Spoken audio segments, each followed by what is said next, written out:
At the beginning of the story, we see an American football match where a man named Nicky was sitting comfortably in the VIP stands with his girlfriend Jazz. The match was going on, but Nicky was more focused on the crowd than the game itself. He noticed a beautiful girl getting up from her seat and suddenly got a mischievous idea. He made a small bet with Jazz to see how many people would turn around and look at the girl. A man sitting nearby named Liu Yuan said he also wanted to join the bet, and Nicky agreed.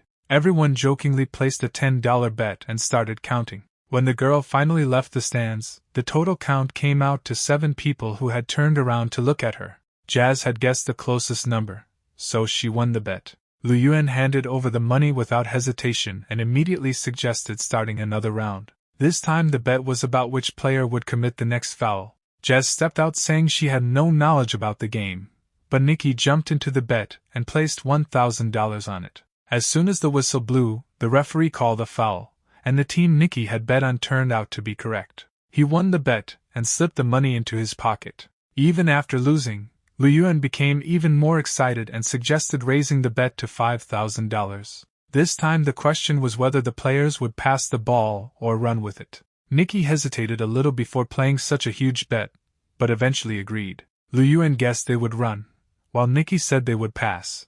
But as soon as the play started, the player actually ran with the ball. Because of that, Nicky lost $5,000. He decided to stop there and asked Jazz to go have coffee with him, but Liu Yuan insisted on continuing. He reminded Nicky that he was sitting in the VIP lounge, and said $5,000 was nothing for him. He pushed for another bet worth $10,000, and eventually Nicky agreed again. This time the question was whether the player would successfully complete the next pass or not. Nicky predicted that the pass would succeed, but the opposing team intercepted it midway. Now Nicky had already lost $15,000. While taking out the money, he looked worried.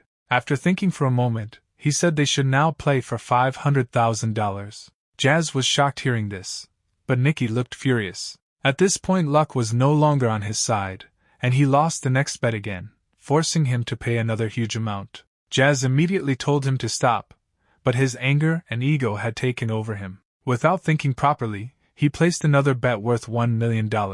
Liu Yuan mocked him and asked whether he even had that much money. Without saying much, Nicky threw a thick bundle of cash onto the table. Even Liu Yuan became more excited after seeing this. Nicky then bet that the next pass would get intercepted and would not be completed, but this time the pass succeeded. Nicky had now lost millions of dollars and could no longer understand how to escape this mess.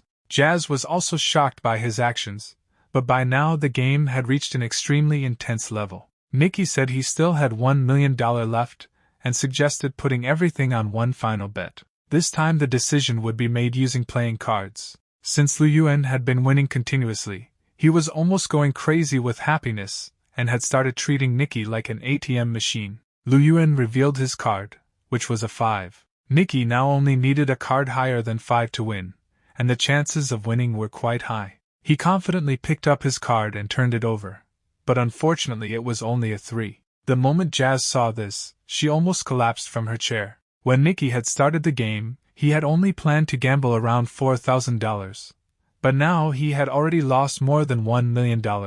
After this humiliating defeat, he had nothing left to say. Quietly, he held Jazz's hand and started walking out with her. He felt completely broken inside. But Liu Yuan still continued mocking him and said this is what happens when amateurs try to play against a master. Nicky suddenly stopped and placed another bet worth $1 million. This time the idea was different. Nicky challenged Liu Yuan to choose any random player through binoculars, and if Nicky guessed that player's jersey number correctly, he would win. Liu Yuan became confused hearing this. He felt like Nicky was destroying himself with his own hands. He even became suspicious that Nicky might somehow be cheating. To remove his doubts, Nicky said he would not even make the guess himself, and that this time Jazz would do it. Jazz looked angrily at Nicky because she could not understand what exactly was happening. She wondered how there could possibly be any chance that the jersey number she guessed among so many players would actually turn out to be correct. Saying this, she started walking away from there. But Liu Yuan's security guard stopped Jazz from leaving and a small argument broke out between them. Jazz calmed herself down a little. Nicky told her to just look around the field and say whichever number felt familiar to her. Liu Yuan picked up the binoculars and selected a random player. After that, Jazz took the binoculars and started scanning the entire field. Everywhere she looked, she could only see jersey numbers. She had no idea how to guess correctly. Suddenly her eyes landed on a familiar face, and she remembered what Nikki had said, to choose the number that felt connected to her. Their friend Farhad was standing there wearing jersey number 55. Jazz immediately understood that this entire thing was part of Nikki's plan. She confidently said number 55, and it turned out to be the correct answer. Liyuan was left completely shocked by her answer. Even Jazz herself started wondering how Nikki already knew that Liyuan would end up selecting that exact number. But at that moment none of it really mattered because they had won the bet. They earned a profit of $1 million and also recovered all the money they had previously lost. Carrying 2 large bags full of cash, they walked out of the stadium. Inside the car, Nikki finally explained everything to Jazz. He told her that this entire setup had been planned in advance because they had been tracking Liyuan for a long time. Liyuan was famous in high society for his gambling addiction and reckless betting habits. No matter what kind of bet someone offered him, he would immediately jump into it. Nikki's team had carefully designed the entire trap. From the moment Liyuan stepped out of his hotel room, the number 55 had been planted into his subconscious mind. Even the security guards had badge pins showing the number 55. The signboards on the way to the stadium also repeatedly displayed the same number. They did not just show him the number but also made him hear it continuously. While traveling to the match, they played a song inside Liyuan's car that repeatedly hinted at the number 55. In that song, a sound similar to 55 was repeated around 124 times, causing Liyuan's mind to unconsciously focus on that number again and again. Along with this, they had also shown him a picture of Farhad, creating a visual memory in his mind. So when Liyuan later looked through the binoculars, his brain naturally focused on player number 55, and the moment Jazz saw Farhad, she immediately guessed 55. Nikki had intentionally not informed Jazz about the plan beforehand so that all her reactions during the game would remain completely genuine and nobody would suspect them. Hearing all this left Jazz deeply impressed with Nikki. After this, the story shifts to a few days earlier.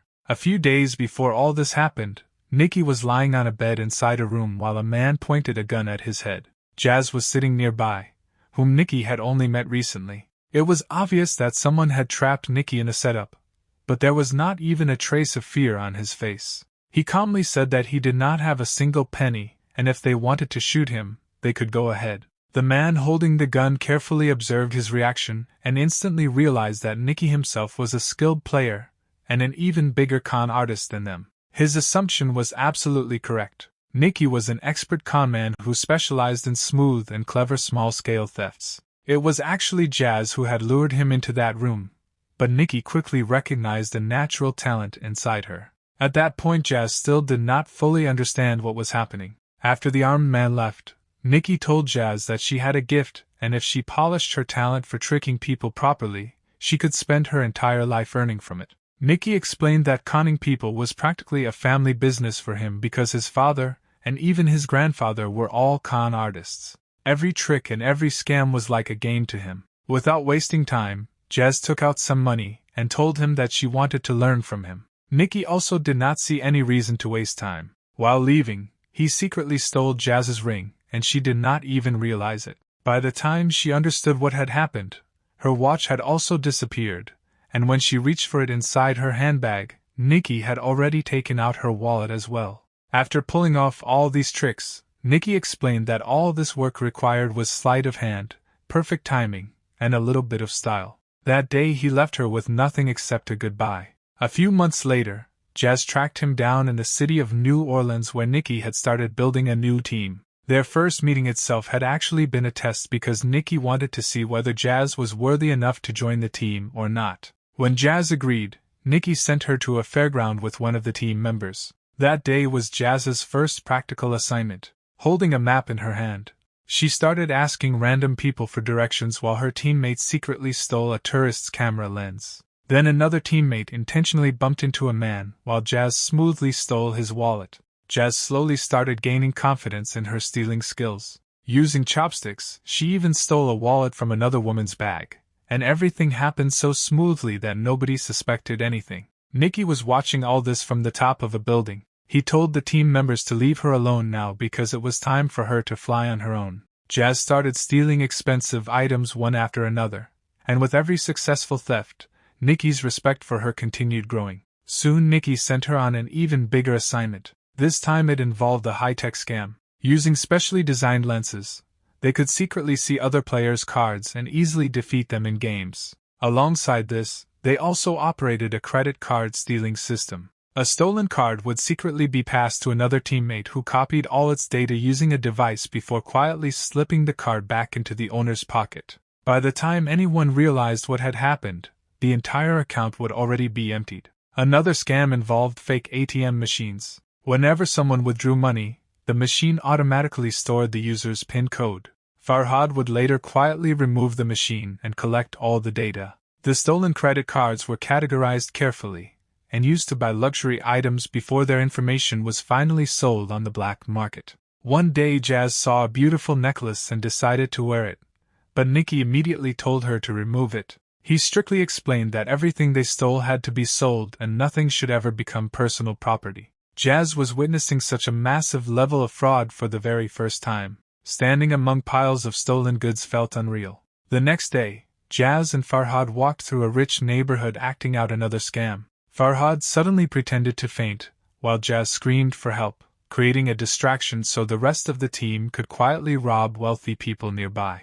Afterward, everyone escaped inside an ambulance before anyone understood what had happened. That night the team celebrated because they had made $1.2 million in only 1 week. The following day all members were supposed to split up. Fake documents were destroyed and everyone was promised their share of the money soon. However, the older members knew Nikki still had one final mission left. They handed him the entire cash amount and warned him not to lose it in gambling. The next morning Nikki took Jazz to the VIP lounge of a stadium and showed her how millions could be won in minutes through betting tricks. By now Jazz had started falling for him and believed she was special to him, but Nikki had only brought her into the group for scams.